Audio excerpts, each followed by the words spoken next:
Welcome back. This is Marc Rudov, branding advisor to CEOs and author of 3 books on branding for CEOs.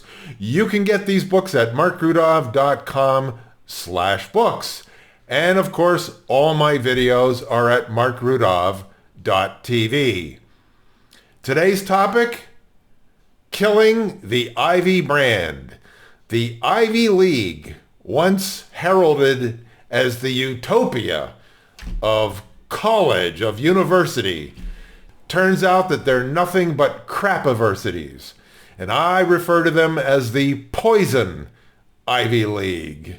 I grew up in the Northeast and all I ever heard was, wow, if you can go to an Ivy League school, you have it made. I've talked about this in other videos. If the Ivy League schools, especially let's take UPenn, can ruin women's sports by letting a guy named Will Thomas call himself Leah Thomas and join the women's swim team and break all kinds of women's swimming records, destroying the sport for all the women who have worked very hard since their youths, well, then this university, this crapiversity, will do just about anything. Well, it's the poison Ivy League. It's where Jew hatred thrives.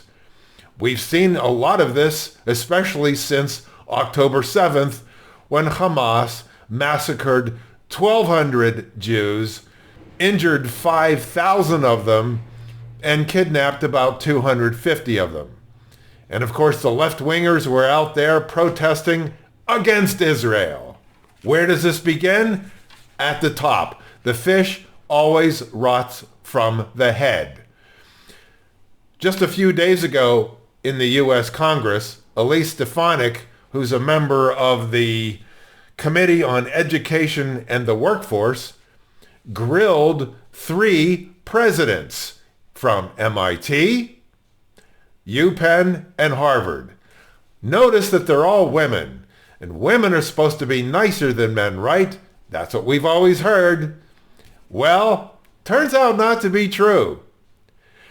CBS put together a collage of the 3 grillings, and I will play that for you now. Does calling for the genocide of Jews violate MIT's code of conduct or rules regarding bullying and harassment? Yes or no?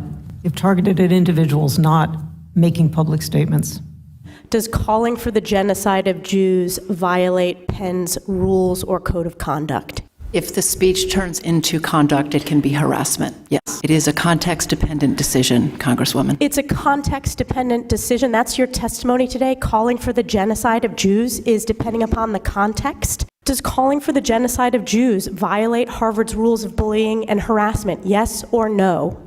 It can be, depending on the context. It does not depend on the context. The answer is yes, and this is why you should resign. These are unacceptable answers across the board. Okay, that was pretty disgusting. Apparently, harassment is all about context. But we all know that if these were not Jewish students, but instead black students or transgender students, well, this would have been fixed in about 30 seconds. Nobody would tolerate that at all. But when it comes to Jews, who cares, right? Let's see what Alan Dershowitz, who taught at the Harvard Law School for 60 years, who's now called Professor Emeritus, let's see what he has to say about the elite campuses. Roll it. The most amazing thing is how many university students in the United States support these rapists and murderers. Amnesty International, let me say it again. Amnesty International at Harvard says this is entirely the fault of Israel. Numerous organizations at Harvard, at Yale, at the City University of New York Law School all put the blame for these murders and rapes on Israel. These are our future leaders. These are people who are going to be running for Congress, who are going to be the editors of the New York Times in 20 years. These are people who have no moral compass, whatsoever. They don't understand the difference between rapists and murderers on the one hand and people who are trying to defend their children and their elderly parents on the other hand. This really shows the terrible state of morality in elite institutions, particularly among the progressive woke left in the United States today. You cannot speak on American universities today if you're a pro-Israel a speaker, but people who dehumanize Jews, bigots, and racists are invited. Much of it is the fault of the administrations at Harvard University, at Yale. I was at Harvard 60 years almost, and at Yale before that. Where are the leaders? Where are the people who are supposed to be speaking for the morality? If any of this was directed against African Americans, gays, women, transsexuals, you would see every university administrator saying, a reckoning. We need a reckoning. What should these universities, so many of them, the presidents have buried their heads in the sand about the anti-Semitism on their campus. What could they do or should they do going forward? Well, first of all, I want to volunteer publicly on your show to be a witness against Harvard University. I have been associated with Harvard University for 60 years. I am an insider. I am a whistleblower. I know everything that Harvard has done, probably more than any human being on the face of the earth, in relation to Jews since the day I got there in 1964. I also wrote articles about Harvard's attitude toward Jews and quotas going back to the beginning of the 20th century. So I want to testify against Harvard and let the public know the truth about how these administrators, the first thing Harvard has to do is abolish, as every university must do, abolish this billion-dollar bureaucracy of diversity, equity, and inclusion. It's against diversity. It only wants diversity of skin color, not of ideas.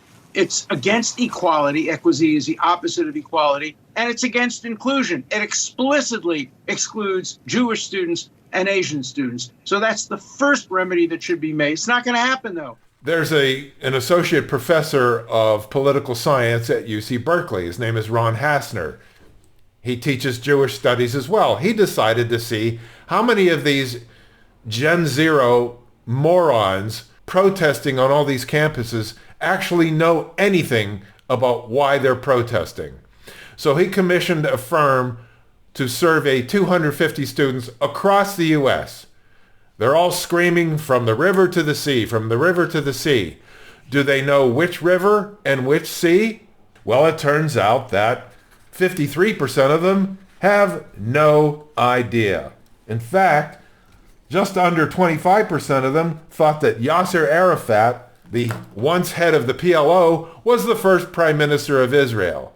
So these kids are morons, but they're being taught by Marxist professors who are being hired by these university presidents. Now, what are the consequences? It's usually money.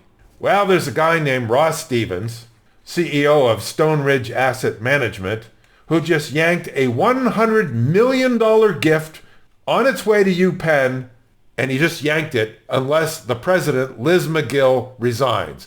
That's a pretty big chunk of change. Don't you agree? But money talks. She'll be out on her ass really soon. And so will Claudine Gay at Harvard. So the brand of the Ivy League schools, the poison Ivy League schools, is dead. They've killed it. They've killed it with hatred. To review, a brand is the emotional connection that a customer has with a vendor, or a voter with a politician, or a student with a university, or especially the alumnus with a university. And when the alumni, and this is happening on a wide scale now, are saying enough is enough, we're yanking the money because these are nothing but cauldrons of Jew hatred, this is what happens when you kill a brand. And remember, a new logo ain't gonna cut it. The Bud Light disease has now infested lots of companies and is widespread in universities. If you're still sending tuition checks to your child's crapiversity, shame on you. If your child doesn't know anything about Israel, doesn't know anything about Judaism, but knows a lot about protesting hatred, that's your fault. Somehow, because I'm credible and I'm bringing the facts to you, I still believe that you will want to hire me to help brand your company. You can find me, Marc Rudov, at marcrudov.com.